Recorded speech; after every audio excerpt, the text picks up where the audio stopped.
미국 코스트코에서 소고기 1kg을 삽니다. 약 17달러. 우리 돈 25,000원 정도예요. 양이 엄청납니다. 두툼한 스테이크용 덩어리가 가득 들어 있어요. 같은 날 한국마트에서 소고기 1kg을 삽니다. 37,000원. 미국의 2배가 넘어요. 양은 절반도 안 됩니다.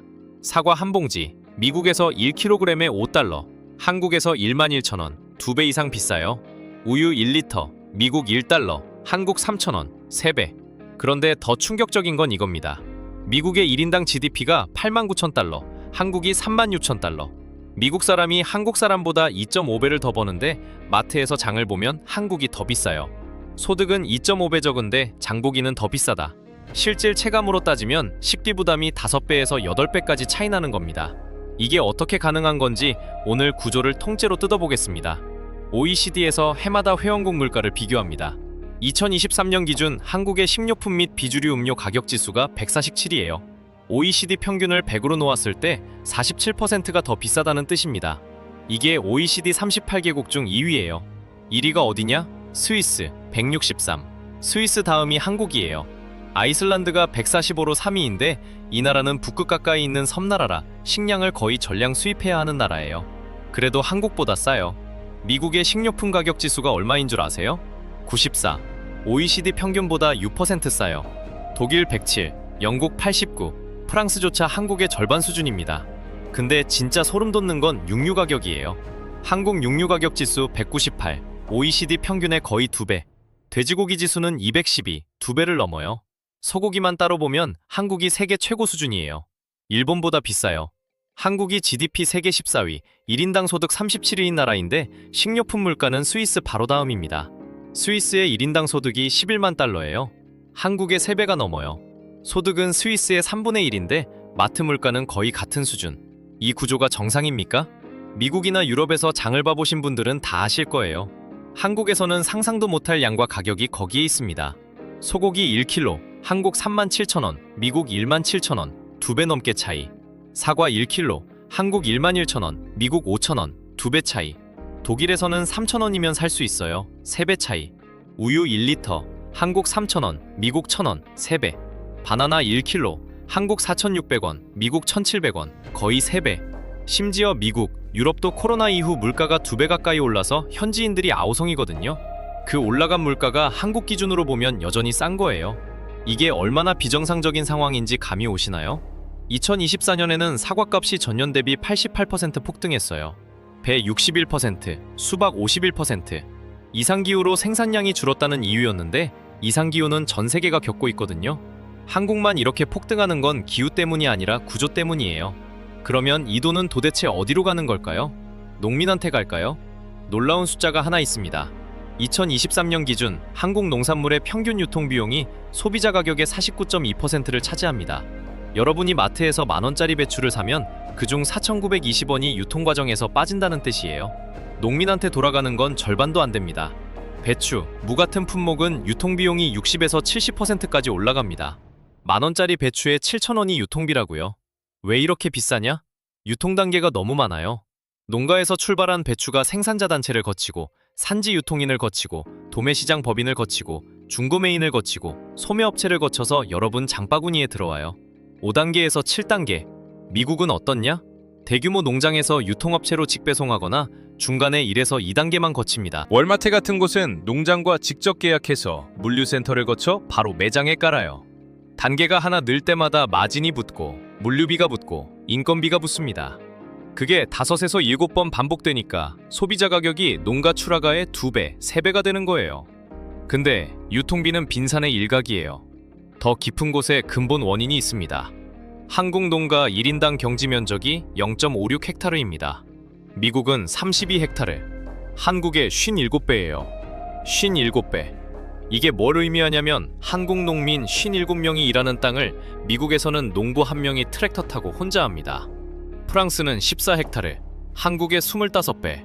일본도 1.6헥타르, 한국의 3배예요. 일본보다도 작습니다. 당연히 생산 원가가 높을 수밖에 없어요. 작은 땅에서 소량 생산하면 단가가 올라가는 건 산업의 기본 원리입니다. 대규모로 찍어내면 싸지고 소규모로 만들면 비싸지고. 미국은 텍사스, 캘리포니아 같은 거대한 평야에서 기업형 농장이 트랙터, 드론, 자동 수확기를 동원해서 대량 생산해요. 규모의 경제가 작동합니다. 그래서 미국이 세계 최대 농산물 수출국이고 식료품이 싼 거예요. 한국은요? 국토의 70%가 산이에요. 경작 가능한 땅이 극히 제한적이에요. 그 좁은 땅을 수많은 소규모 농가가 나눠서 짓고 있어요. 이건 효율성이 나올 수가 없는 구조입니다. 그런데 여기서 더 답답한 게 있어요. 이 구조를 바꿀 수 있냐는 겁니다. 대규모 기업농을 허용하면 되잖아요? 기업이 들어가서 대규모로 생산하면 원가가 확 낮아질 텐데 미국처럼 이게 쉽지 않습니다. 소규모 자영농 보호가 정치적으로 너무 민감한 이슈거든요. 기업농 허용하면 소농이 몰락한다는 반대 여론이 워낙 세요. 그래서 수십 년째 구조가 안 바뀌고 있습니다. 결과적으로 비싼 유지비, 비싼 인건비, 비싼 유통비를 전부 소비자가 부담하는 구조예요. 세 번째 원인은 더 충격적입니다. 한국의 쌀 관세가 513%입니다. 외국에서 쌀을 수입하려면 원래 가격의 5배를 세금으로 내야 해요. WTO에서 정해진 할당량 안에서만 5%의 관세를 적용하고 그 이상은 513%. 사실상 수입을 막겠다는 거예요. 쌀만 그런 게 아닙니다. 한국 농산물 수입 관세는 전반적으로 높습니다. 소고기의 경우 2024년 기준 24%예요. 2029년이 돼야 0%가 됩니다. 왜 관세가 높냐? 국내 농민을 보호하기 위해서예요. 그런데 아이러니한 건 이겁니다. 한국 농가 소득 중에서 정부 보조금 비중이 54%예요. 소득의 절반 이상을 정부가 보전해주고 있어요. 높은 관세로 수입을 막고 보조금까지 퍼붓고 있는데 그래도 소비자 가격은 세계 최고 수준이에요. 보호를 받는 건 농민이고 비용을 부담하는 건 소비자예요. 네 번째가 진짜 무섭습니다. 한국이 먹을 걸 스스로 만들 수 있는 능력이 거의 없어요. 곡물 자급률 19.5%, OECD 최하위입니다. 세계 평균 곡물 자급률이 102.5%인데 한국은 그 5분의 1이에요. 쌀만 유일하게 104.8%로 자급이 되고 밀은 1.3%, 옥수수 4.3%. 거의 전량을 수입에 의존합니다. 수입에 의존한다는 건 국제 곡물 가격이 오르면 고스란히 맞는다는 뜻이에요. 환율이 오르면 또 맞고요. 2025년 원달러 환율이 1,450원대에 고착화돼 있어요. 2020년에 1,100원대였는데 5년 사이에 30%가 올랐습니다. 수입 식품 가격이 환율 하나만으로 30%뛴 거예요. 거기에 국제 원자재 가격까지 오르면 커피 원두 가격이 2024년에 사상 최고치를 갱신했어요. 코코아도 밀가루도 올랐고요. 이게 전부 소비자 가격에 반영되는 겁니다. 결국 한국 소비자는 오중 펀치를 맞고 있는 거예요. 비싼 국내 생산 원가, 유통비 49%, 농업 보호를 위한 높은 관세 때문에 싼 수입품이 들어오지 못하는 구조. 그러면서도 자급률은 OECD 최하위라 결국 비싼 값에 수입할 수밖에 없는 모순. 거기에 환율 악화까지. 이 5가지가 동시에 장바구니 가격을 밀어올리고 있습니다. 여기까지가 원인이에요. 그러면 이게 우리 삶에 실제로 얼마나 영향을 미치고 있느냐? 엥겔계소라는 게 있어요. 전체 소비 지출에서 식비가 차지하는 비율. 이 숫자가 높을수록 먹고 사는데 돈이 많이 든다는 뜻이에요. 2024년 기준 한국의 엥겔계수가 28.8%입니다. 월 평균 식품 소비 지출이 약 86만 원. 전년 대비 4.4% 올랐어요. 국제 비교를 하면 더 충격적입니다. 2019년에서 2021년 사이 엥겔계수 상승폭을 보면 한국이 플러스 1.4%포인트로 비교 대상국 중 1위예요. 미국은 플러스 0.4%, 일본 0.9%, 프랑스 0.8%. 식품 물가 상승률도 봅시다. 같은 기간 한국이 5.2%, 미국 3.5%, 독일 2.8%, 프랑스 1.3%, 일본 0.6%. 한국이 주요국 평균의 3배 속도로 식품 물가가 올라갔어요. 2020년부터 2025년까지 누적 식품 물가 상승률은 약 25%. 5년 사이에 식료품이 4분의 1이 올랐습니다. 외식도 봐야 해요. 삼겹살 1인분이 18,000원을 돌파했어요. 비빔밥이 11,000원을 처음 넘었고요. 김밥은 2020년 대비 38% 올랐습니다. GDP 37위 나라에서 마트 물가 OECD 2위, 식비 상승 속도 주요국 1위. 이게 지금 한국의 현실입니다. 그런데 이상한 게 하나 있습니다. 한국 빅맥 가격은 3.84달러예요. 미국 5.79달러보다 34% 싸요. 세계 19위. 마트 물가는 세계 2위인데 빅맥은 싸다? 왜 이런 역설이 생기냐? 빅맥은 인건비 비중이 높은 상품이에요. 한국 최저임금이 미국보다 낮으니까 빅맥은 싼 거예요. 하지만 마트에서 파는 식재료는 인건비가 아니라 원자재 원가와 유통비가 핵심이거든요. 그 구조가 한국이 비정상적으로 비싼 거예요. 쉽게 말하면 한국에서는 직접 요리하면 외식보다 더 비쌀 수 있다는 뜻이에요. 보통 나라에서는 직접 요리하면 인건비가 빠지니까 외식보다 싸야 정상인데 한국은 식재료 자체가 너무 비싸서 그 공식이 안 먹혀요. 집에서 삼겹살 구워 먹으려고 마트에서 고기, 상추, 쌈장, 파, 마늘 사면 2인분에 3만 원 훌쩍 넘어가요. 삼겹살집 가면 2인분에 36,000원. 차이가 별로 없어요.